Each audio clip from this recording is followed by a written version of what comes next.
আসসালামু আলাইকুম প্রিয় শিক্ষার্থীরা।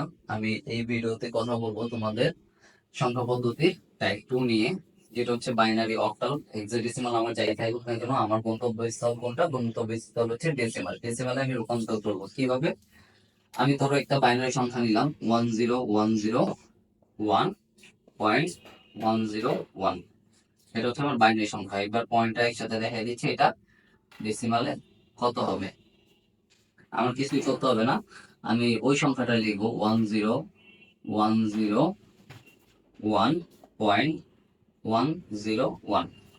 দশমিকের বামের সংখ্যাটা আমি ধরবো হচ্ছে 0। এইখান থেকে আমার কাউন্ট শুরু হবে। এ দিক থেকে বামে যেতে গেলে আমার হচ্ছে 1 2 3 4, আর ডানে গেলে হচ্ছে -1 -2 -3। ঠিক এই জিনিসটা আমি করবো এখানে। এবার 1 ইন্টু, এবার আমার কি ছিল? আমার ছিল বাইনারিতে, ওটার বাইনারি বেস কত? 2। 2 এর পাওয়ার হবে এখানে যেটা লেখা রাখছে 4, ওইটাই 2 to the power 4 plus 0 into 2 to the power 3 plus 1 into 2 to the power 2 plus 0 into 2 to the power 1 plus 1 into 2 to the power 0। এই যে plus 1 into 2 to the power -1 plus 0 into 2 to the power -2 plus 1 into 2 to the power -3। এই যে মানটা আসবে, এটা তোমরা ক্যালকুলেটরে করলে এটার অ্যান্সার পেয়ে যাবে। আমি একটু ক্যালকুলেটর করে দেখছি কত আসতেছে। 1 into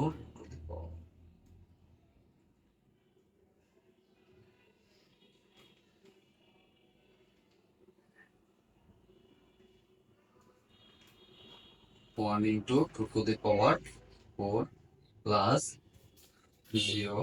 জিরো পার্টটা আমরা এখানে করারই দরকার নেই, কারণ জিরোর সাথে যাই করি না কেন ওটা জিরো চলে আসবে।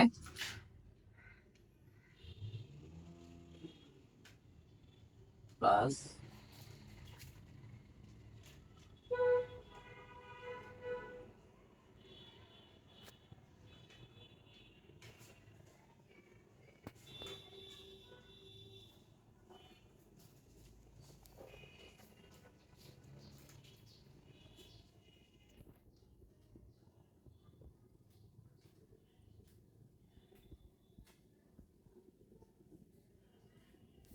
এখানে আসতেছে 21.625, 21.625। তাহলে এই মানটা কত? মানটা ছিল 101011.101। এটা করলে কত হবে? 21.625, ডেসিমাল 21.65। এটা আমরা চেক করে দেখবো যে মানটা ঠিক আছে কিনা। 21, ঠিক আছে মানে। আচ্ছা, এরপর হচ্ছে আমি তো বাইনারিটা দেখালাম। এরপর হচ্ছে আমি অক্টাল একটা সংখ্যা নিব, খুবই ছোট সংখ্যা নিব। এবার অক্টাল থেকে আমি কিভাবে ডেসিমালে রূপান্তর করতে পারি, এটা আমার শেষ। বাইনারি শেষ, এবার হচ্ছে অক্টাল। অক্টাল একটা সংখ্যা দৌড়ে আমি অক্টালের যে সংখ্যাটা নিব অবশ্যই 0 থেকে 7 এর মধ্যে, এই ডিজিটের মধ্যে হতে হবে। 77.38, এটা ধরলাম আমি। সরি, 7 হবে, কারণ 8 হচ্ছে অক্টালের ডিজিটের মধ্যে পড়ে না। 37, এটা আমি এটা আছে অক্টালে, আমি নিব হচ্ছে ডেসিমালে। এটা কত? আবার আগের মতো 77.3। পয়েন্টের পাশেরটা আমি 0 ধরবো, লেফট সাইডে প্লাস করে বাড়াবো, আর রাইট সাইডে হচ্ছে মাইনাস করে বাড়াবো। 1 -1 -2। তাহলে এটা কি হবে দেখি। আমার সংখ্যাটা কত? 7, অঙ্কটা হচ্ছে 7 গুণ। এবার আমার কিসে ছিল?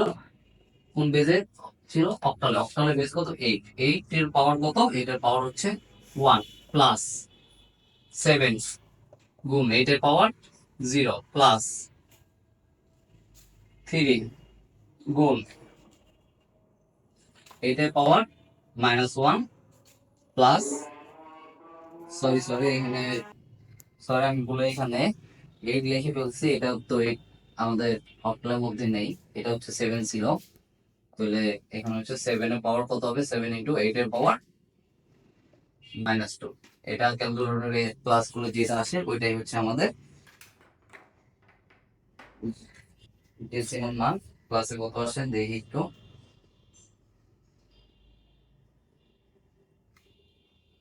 7 গুণ 8, 8 এর পাওয়ার 1 মানে 56।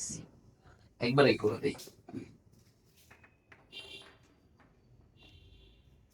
গুণ 8 প্লাস 7 ইন্টু 8 এর পাওয়ার 0 প্লাস 3 ইন্টু 8 এর পাওয়ার +1 প্লাস 7 ইন্টু 8 এর পাওয়ার -2। এর মানটা হচ্ছে 63.48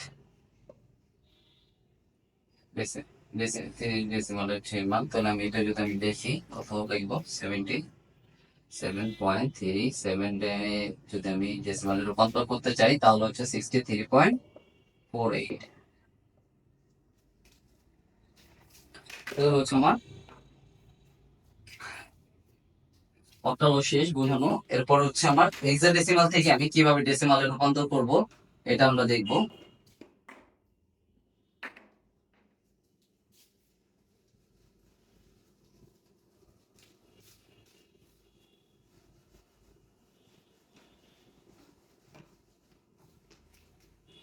আমি একটা সংখ্যা ধরে নেই, ধরলাম আমি AB, একবার কঠিন একটু বুঝিয়ে দিয়েছি, CD। এটা আছে হেক্সাডেসিমালে, এটা ডেসিমালে কত হবে আগের মতো আমি লিখি নেই, এই জায়গায় A একটু দূরে দূরে লিখি, B পয়েন্ট, C D। এর মান কত, এর মান হচ্ছে ডেসিমাল মান হচ্ছে 10, B এর ডেসিমাল 11, 12, 13। এখন আবার বসানো শুরু করি, পয়েন্টের পাশেরটা হবে আমার 0, লেফটে গেলে প্লাস হবে 1, এটা হচ্ছে স্যার রাইটে গেলে -1 -2।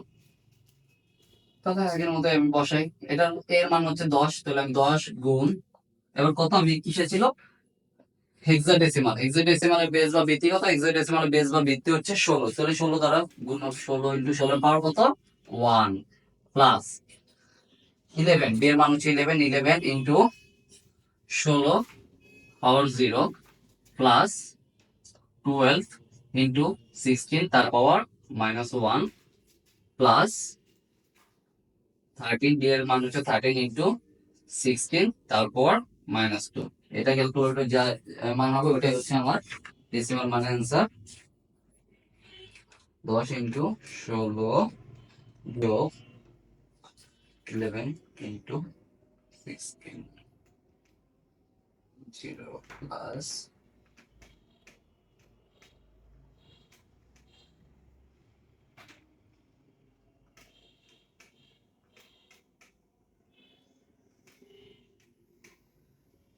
এটার মান হচ্ছে 171.80। তাহলে এবি পয়েন্ট, সিডি হেক্সাডেসিমালের থেকে আমি যদি ডেসিমালে কনভার্ট করতে যাই তাহলে হচ্ছে 171.80। আশা করি তোমাদের এই ভিডিওটি খুব ভালো লেগেছে। যদি তোমাদের এই ভিডিওটি ভালো লাগে তাহলে তোমরা তোমার ফ্রেন্ডদের মাঝে শেয়ার করবা।